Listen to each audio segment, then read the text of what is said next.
mbikesha iki kugira ngo nyina w'umutegetsi wanjye angenderere? Ku izina ry'Imana Data n'Umwana na Roho Mutagatifu, amen. Amahoro bana b'Imana, nimuhumure, Imana iradukunda, ije kudukiza kuri uyu wa gatanu w'icyumweru cya 8 gisanzwe, tariki 31 Gicurasi 2024, ubwo duhimbaza umunsi mukuru wa Bikira Mariya ajya gusura Elizabeti mutagatifu. Ngaya masomo agiye kudufasha guhura n'ab'ijuru, twisunga umubyeyi Bikira Mariya nyina wa Jambo. Isomo rya mbere ni ryo mu ibaruwa Pawulo mutagatifu yandikiye Abanyaroma, umutwe wa 12 umurongo wa 9 kugeza ku 16. Bavandimwe, urukundo rwanyu ruzire uburyarya, ikibi kibashishe mu gihunge, nawe icyiza mukihamireho. Mukundane urukundo rwa kivandimwe, mushyire imbere icyahesha buri wese icyubahiro. Muragira umwete, ntimukabe abanebwe, nimushishikare mube abagaragu ba Nyagasani. Mwishimire amizero mufite, mwiyumanganye mu magorwa, ntimugahweme gusenga. Musange n'abatagatifujwe bakennye, muharanire gufata neza abashyitsi. Musabire umugisha ababatoteza, mubasabire umugisha aho kubavuma. Mwishimane n'abishimye, murirane n'abarira. Muhuze imitima, ntimukararikire ibibasumbye, ahubwo mwimenyereze ibiciye bugufi. Iryo ni ijambo ry'Imana. Indirimbo idufasha kuzirikana isomo rya mbere turayisanga mu gitabo cy'umuhanuzi Izayi umutwe wa 12 umurongo wa 2 kugeza ku wa 6. Utuye wa rwagati n'igihangange, niwe Mana yawe n'umukiza wawe. Dore Imana umukiza wanjye, ndamwiringira kandi singira ubwoba, kuko imbaraga zanjye n'indirimbo yanjye ari Uhoraho, wambereye agakiza. Nimushimire Uhoraho, murate izina rye, nimwamamaze ibikorwa bye mu mahanga, nimuririmbire Uhoraho, kuko yakoze ibintu by'agatangaza, nimubyamamaze munsi hose. Rangura ijwi uvuze impundu wowe utuye i Siyoni, kuko nyir'ubutagatifu wa Isiraheli utuye iwawe rwagati ari igihangange. Utuye iwawe rwagati n'igihangange, niwe Mana yawe n'umukiza wawe. Nyagasani Yesu nabane namwe. Amagambo mu Ivanjili ntagatifu uko yanditswe na Luka, umutwe wa 1 umurongo wa 39 kugeza ku 56. Muri iyo minsi Mariya yarahagurutse agenda yihuta, ajya mu misozi miremire mu mujyi wa Yuda, agera kwa Zakariya aramutse Elizabeti. Nuko Elizabeti yumvise indamutso ya Mariya, umwana atwite yisimbiza mu nda, maze Elizabeti yuzura Roho Mutagatifu.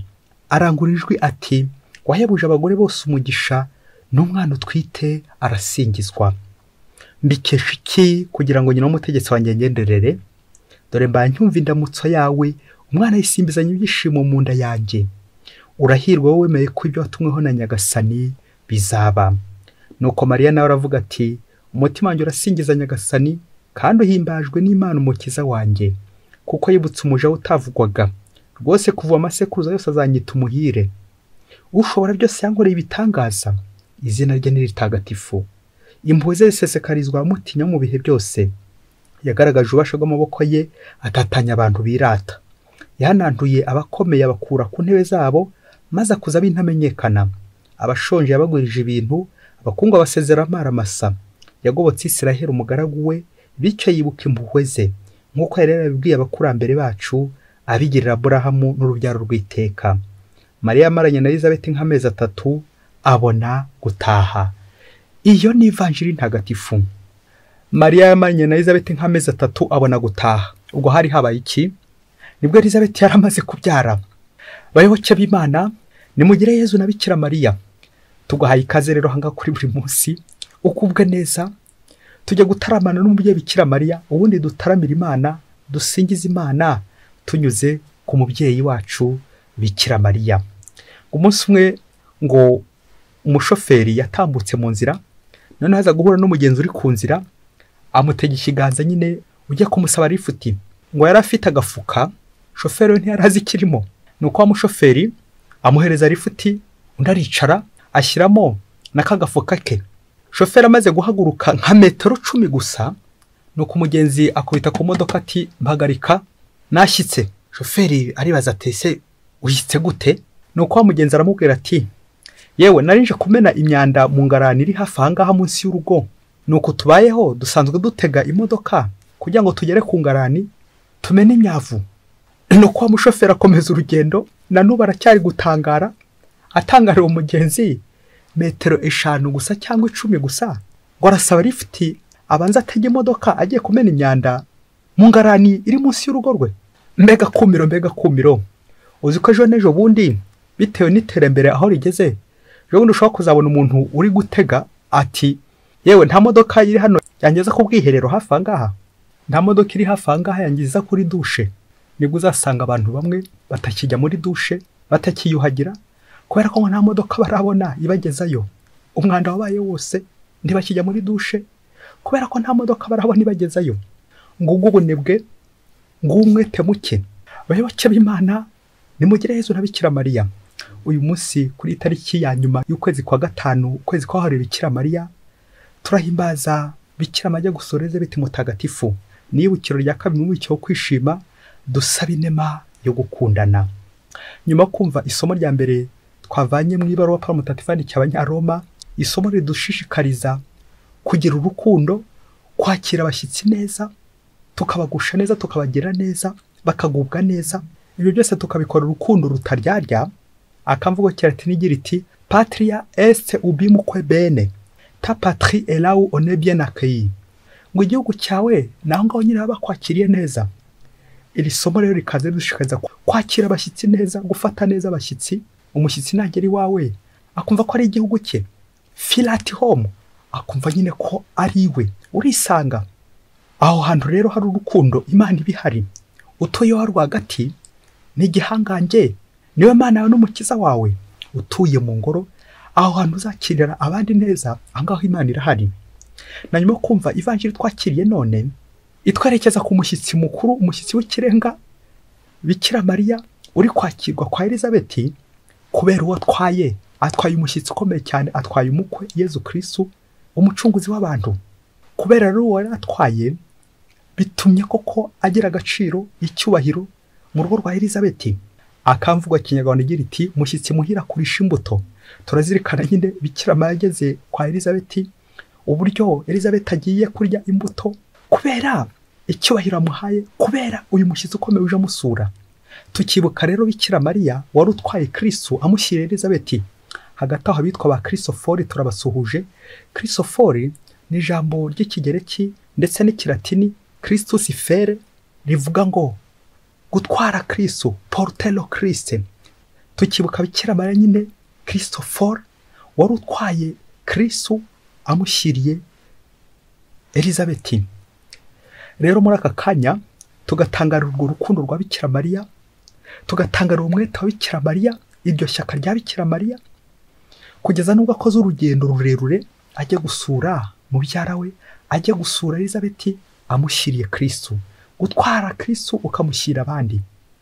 Rero muri aka kanya ingingo remezo yacu iraza gutangarira umwete wa Bikira Mariya, umuhate wa Bikira Mariya ashyira Kristo abandi. Mu ngingo yiza kugira iti ngo tujya gutondagura inshinga igira iti kwihata, umuhate, kutagira ubunebwe. Ati dushe hano iba hehe, ugatangira ugatega, utarabona imodoka ati sinza kujya muri dushe, utarabona transport sinza kujya muri dushe. Umuhate wa Bikira Mariya agiye gusura Elizabeti. Nguko natwe ingingo yacu iraza ko rero kwihata, gukora urugendo, ngiye gusura Yezu, ngiye gusura abandi, mbashyiriye Kristo, cyangwa ngiye no kureba Kristo. Turaza kubona ko iyo wasuye Kristo biba ngombwa iyo muhawe umushyira abandi.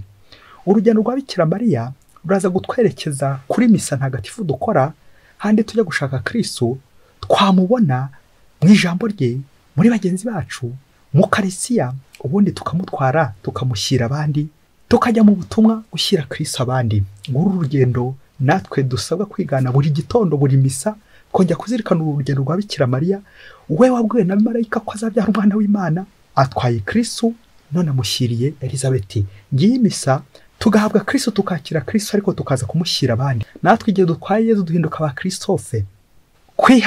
Kwihatira gusura abandi, kwihatira gushyira Kristo abandi. Urugendo rwa Bikira Mariya rwari rukomeye. Turazirikana intera ndende yari ihari kuva i Nazareti kugera muri Yudeya. Abenshi bavuga ko hari kilometero zirenga 150 zirenga hafi aho ngaho. None Bikira Mariya afashe inzira aragiye. batubwira ko muri iki gihe cya Bikira Mariya dore ko hari bigoye cyane. Umva bo nta modoka bagiraga, nta n'amagare yahabaga, nta moto zahabaga, nta ndege zahabaga nko tuzigira ubu ngubu. Mu buryo bwari buriho ko mu de transport bwo gutwara abantu ngo yari indogobe cyangwa ingamiya. Bishoke ko Yosefu yakodesheje nk'indogobe atwaraho Bikira Mariya. Ariko icyo tuzirikana nuko Bikira Mariya yakoze urugendo n'amaguru, Yosefu nyine akamuherekeza, birumvikana ko atari kumutererana. Nuko bakagenda bakagera mu rugo rwa Elizabeti, bagasura Elizabeti na Zakariya. Muri urugo hakoraniye abantu bangahe ubwo? Muri urugo rwa Elizabeti hagiye korana abantu bagera muri 6.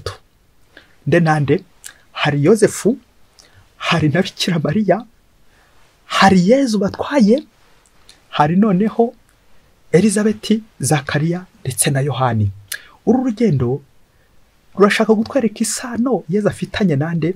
Afitanye na Yohani Batisa, n'integuza ye. Yohani Batisa integuza ya Mesiya. Yohani Batisa ugiye kuvuka agategurira Mesiya. Kuko ipfundo izingiro ry'ibintu byose dukora ari Bibiliya, ari inyigisho duhabwa ni Yezu Kristo. Uwo ni we Bikira Mariya yaratwaye. Nuko Bikira Mariya adufasha atwara Yezu akamudushyikiriza kugira ngo tubeho neza.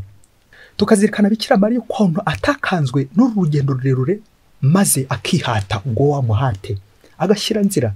Banatubwira ko muri iki gihe hari mu bihe bikomeye, periode d'insécurité, abajura, ibisambo, abagambanyi n'abandi benshi cyane bashaka kudurumbanya umutekano. Ariko Yosefu na Bikira Mariya ntago batinye, baragiye guhata inzira ibirenge kuko nyine batwaye ubutumwa, batwaye Kristo. Ibi gatwibutsa ko iyo utwaye Kristo ntabwo ubugira. Iyo utwaye Kristo uragenda nta kigukangaranya kuko ufite Kristo, ufite Yezu, afite byose. Bikira gusoreza biti mutagatifu dusabe nemo gukundana. Kuki Bikira Mariya atatinyiye imisozi akajya mu misozi miremire? Nta kindi nuko yaratwaye Kristo. Ni bya bindi mutagatifu Agustin yavugaga ati, umva ntukabeshye ko buza akanya ko kugira neza, ko gufasha abandi, ko kujya kureba abandi, ko kujya gusura abandi, ahubwo icyo urabura urukundo. Amen. Muvyeyi, nibyo koko iyo ubuze urukundo utangira gushaka impamvu ati bo sinzaza, yewe imodoka nabuze, imodoka nabuze moyen de transport, nabuze uko ntega, nabuze n'akanya ko kugera muri douche ngo kubera ko utarabona imodoka ikugezayo. Babyeyi, mbega iyo ufite urukundo ukora neza. Iyo nta rukundo ufite hivangamo izindi mpamvu nyinshi cyane za nyiroreshwa n'ubundi buryo bwose bwo gukwepa. Ngo kuko aho ubuze urukundo hatangira kwisukiranya ibinyoma, rwa rukundo rw'uburyarya. Ku rugendo Bikira Mariya bishoke ko yitwaje nk'agatambaro ko guhanagura ibyuya. Nawe muri aka kanya ngiye kugusaba, shaka agatambaro wasanga ugire munsi yo, kuko hari igihe waza kugera igihe ukarira bitewe n'ibintu ngiye kuvuga bikurikiyeho by'urugendo tujye gukora, ahantu tujye gusura. Ufata agatambaro kawe, niba ari ibyo uze kwihanagura kubera urugendo rurerure, ariko nihaza n'amarira nayo uze kwihanagura. Ngiye kubabwira inkuru umubyeyi iritwa ngo iyo mukuze mujya he? Iyo mukuze mujya he?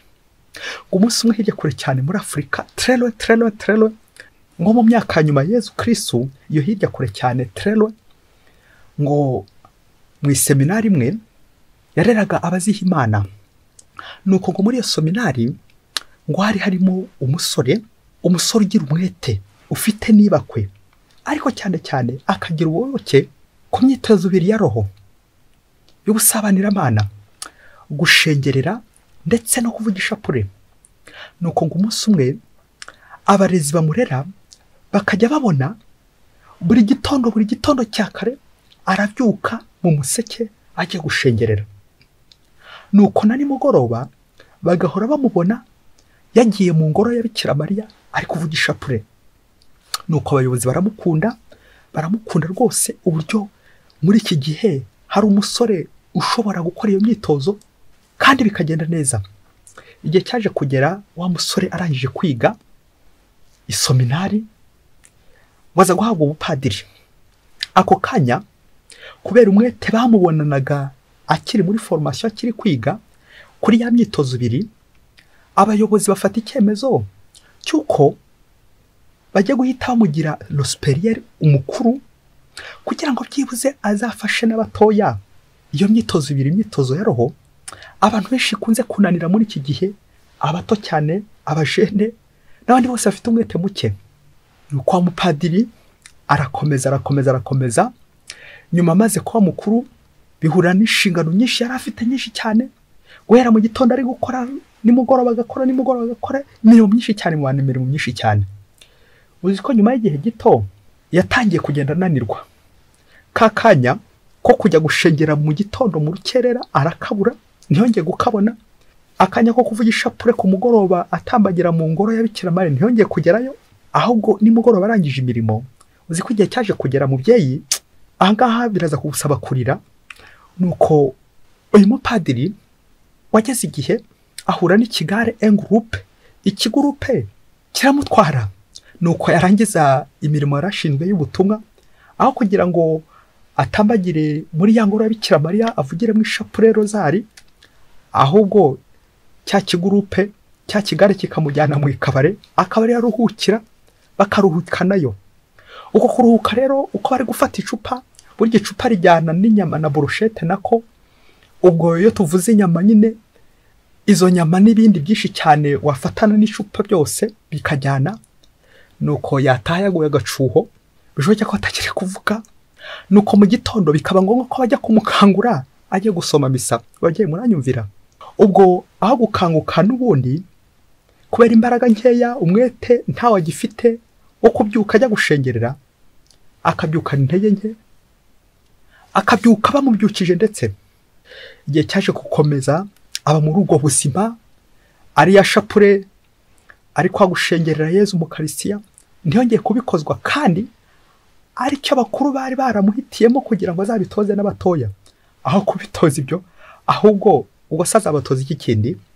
Nuko igihe cyaje kugera wa mupadiri, nyuma yabonye bya bindi bamutoreye byazatoza urubyiruko abato, nta na kimwe yigeze abatoza, ahubwo naho ubwe atarongeye kubishishikarira. Nuko bigeze aho amaze kunanirwa neza, amaze no kubihirwa, afata icyemezo cy'uko agiye gusezera ku bakuru. Ubundi yigendeye ko abona nta na kimwe agishoboye, byose nta kimwe agishoboye. Nuko agejeje urwandiko ku bakuru, abakuru bapika krize, bararira ati koko n'ukuntu twari tukuzi. Nyuma yo kumva ibyo byose, n'ukuntu twari tukuzi, yewe kugeza na n'ubu abakuru banze kumurekura. Nuko abakuru bamaze kumwangira, akomeza gushinyiriza, mbese ni nkaho yaviriyemo imbere. Bayoboke b'Imana, Yezu Kristo akuzwe. Kuviramo imbere babyeyi, reka dutekereze ku bintu bitatu kuri uyu munsi mukuru wa Bikira Mariya. Reka dutekereze ku iterambere, icyo twatorewe iterambere. Umuhanga niwe wavuze ati, uko abantu barushaho kugura imodoka zihenze, bona niko barushaho kugenda barushaho gukerererwa. Uzabicunge neza, abantu bafite ibintu bihenze bakomeza kugenda babisigasira babyitaho, bikaza kurangira we gukerererwa. Gukerererwa ni kwa kundi gushwana. Iterambere aho gutuma twumvikana, ahubwo niryo riri kudutanya.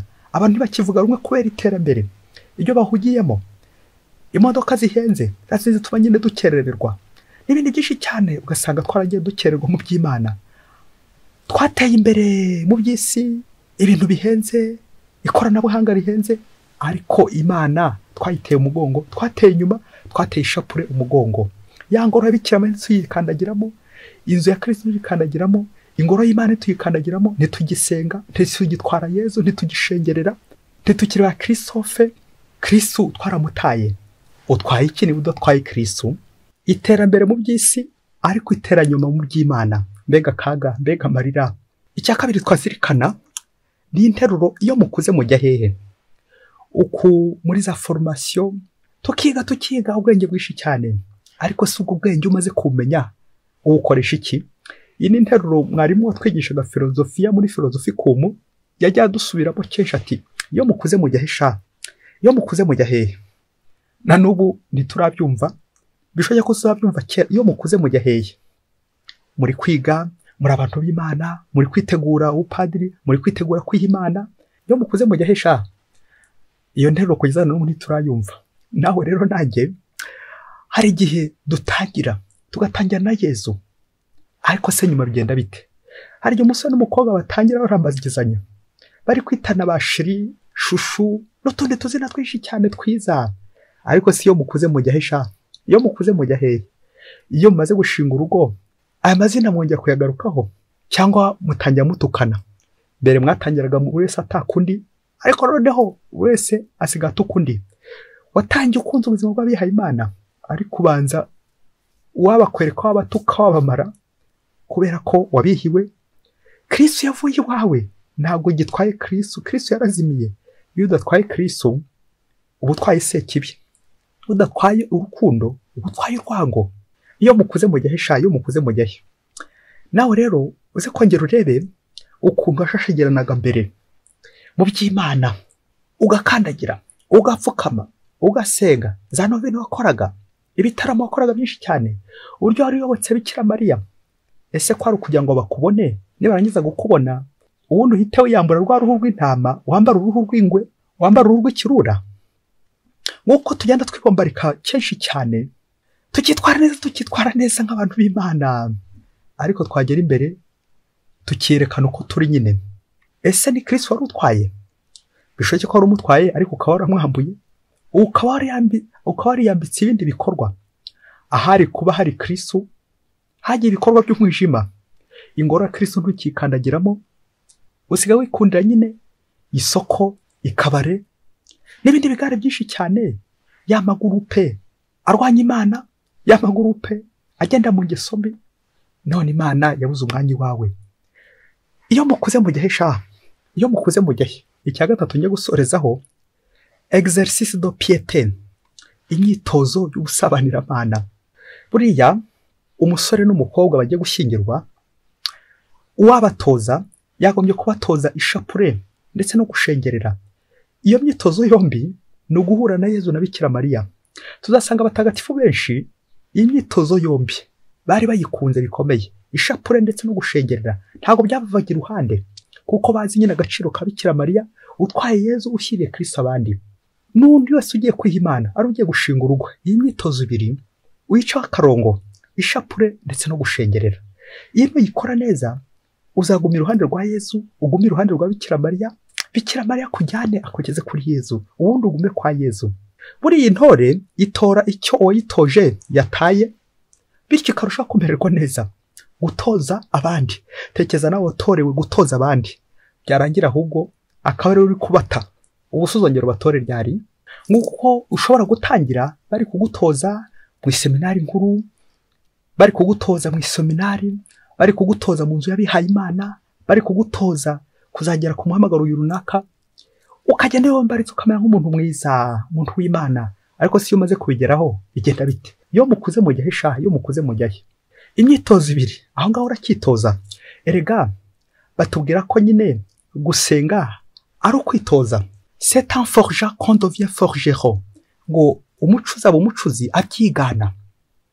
N'ubundi nk'uko umukinnyi nawe amara igihe ari kwitoza kugira ngo azatware igikombe, niko umukristo wese yagombye guhora yitoza. Ukitoreza ku masengesho, ukitoza ku gushengerera, ukitoza ishapure, ukitoza kuvuga ishapure.